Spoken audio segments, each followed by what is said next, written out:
60 000 Français souffrent d'une sclérose en plaques, un peu plus souvent des femmes que des hommes. Alors de quoi s'agit-il? D'une maladie inflammatoire du système nerveux central. C'est quoi ce système nerveux central?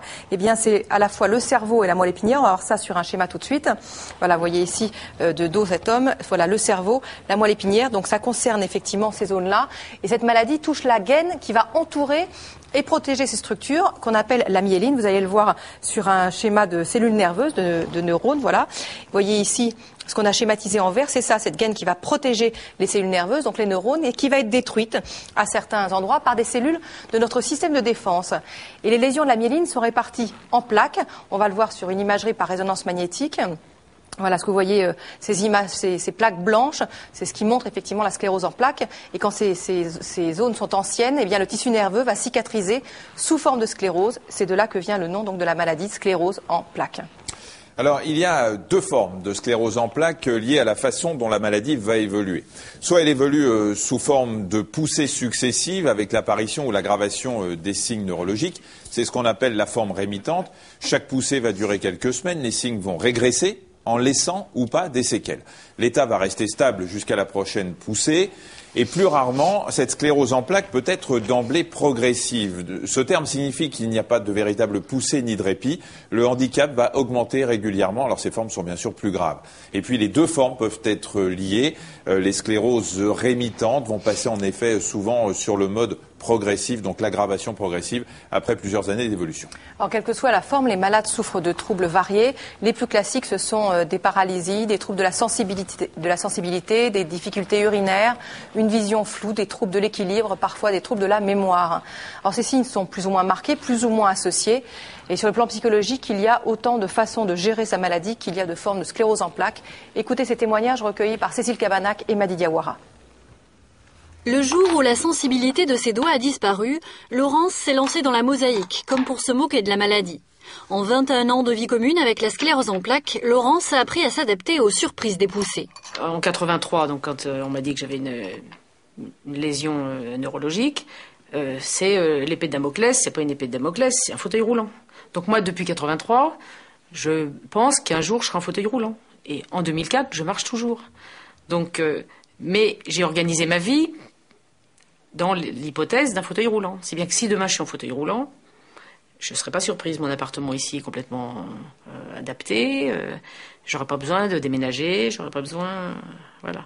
Mais on a toujours, on a ça dans la tête, à la différence d'un autre. Le jeune à qui on fait ce diagnostic aujourd'hui, qui comme moi à l'époque voit le fauteuil roulant à l'horizon, il faut qu'il sache que 25 ans après, on peut être encore debout. Et qu'il faut qu'il se construise une vie pour 25 ans debout et pas se dire bon, je m'assois tout de suite. Pour moi, la maladie, c'est pas un ennemi, c'est un partenaire. Et je compare à une collègue de bureau. Si vous avez une collègue de bureau que vous ne pouvez pas voir, ou bien vous l'affrontez en permanence et ça devient invivable, ou bien vous faites avec.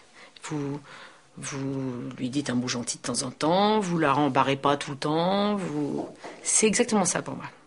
Agnès, elle, combat la maladie avec ses armes depuis 19 ans, mais face aux interrogations et aux inquiétudes de son entourage, elle se sent parfois démunie. J'ai une fille qui a 13 ans et demi maintenant.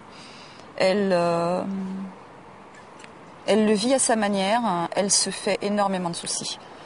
Elle le cache, mais elle pose beaucoup de questions. Je me rappelle, par exemple cet été, j'étais en famille. Elle a quand même demandé à ma mère... Tu crois que moi aussi, plus tard, j'aurai une sclérose en plaques? Je veux dire, ils se posent vraiment beaucoup de questions. Et comment leur expliquer? C'est pas évident du tout. Comment expliquer à ma fille que je ne peux pas marcher longtemps, que je ne peux pas faire les courses avec elle, que je ne peux pas faire les boutiques avec elle? Pourquoi, maman, aujourd'hui, tu ne peux pas faire ça alors que hier, tu pouvais le faire? Bah, je sais pas. C'est comme ça et puis c'est tout. Voilà, alors heureusement, en 20 ans, les traitements ont réellement progressé. Reste que l'on ne peut toutefois pas guérir une sclérose en plaques. La prise en charge des malades se fait sur plusieurs niveaux dans le cadre de consultations que l'on qualifie de multidisciplinaires, avec des neurologues, des kinés, des psychologues, d'autres médecins en fonction des troubles. On distingue plusieurs types de traitements, le traitement des symptômes, celui de la poussée et les traitements de fond. Alors, le premier concerne donc les différents symptômes sur lesquels on va pouvoir agir grâce à des médicaments. Donc on va agir sur les troubles urinaires, sur les douleurs ou encore sur la spasticité qui est une raideur des membres. En cas de poussée, on utilise des corticoïdes à haute dose sur une courte période. Les effets de ces médicaments sont peu durables et ils entraînent beaucoup d'effets secondaires. Le traitement de fond, enfin, il a pour but de diminuer la fréquence des poussées et parfois de ralentir l'évolution de la maladie.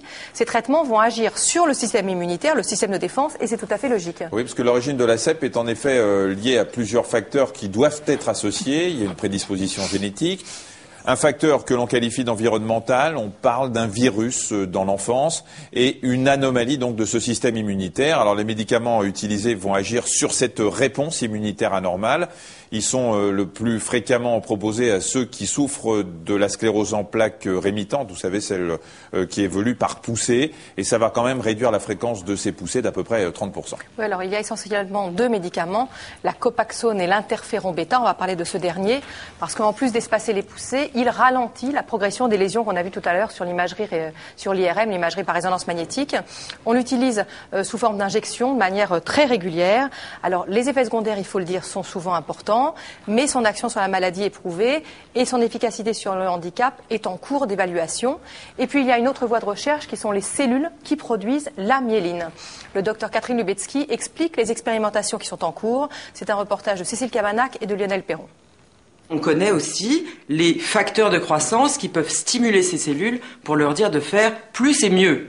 Plus et mieux, donc mieux réparer en fait la myéline. Donc ça c'est la première chose.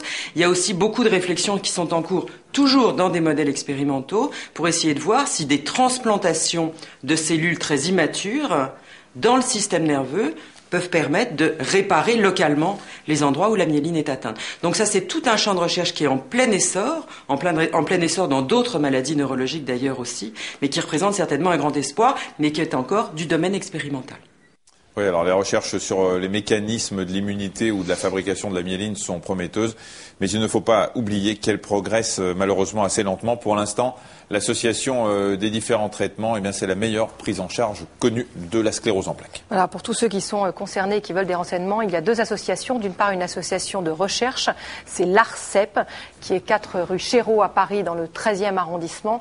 Un numéro de téléphone, le 01 45 65 00 36, une adresse internet www.arcep.org. Et puis une autre association, c'est la NAFCEP, la nouvelle association française de recherche contre la sclérose en plaques, qui est 7 avenue Albert Durand à Blagnac, 31 700. Un numéro de téléphone, le 05 34 55 77 00. Bien sûr, vous pouvez retrouver toutes ces adresses sur notre site internet www.france5.fr.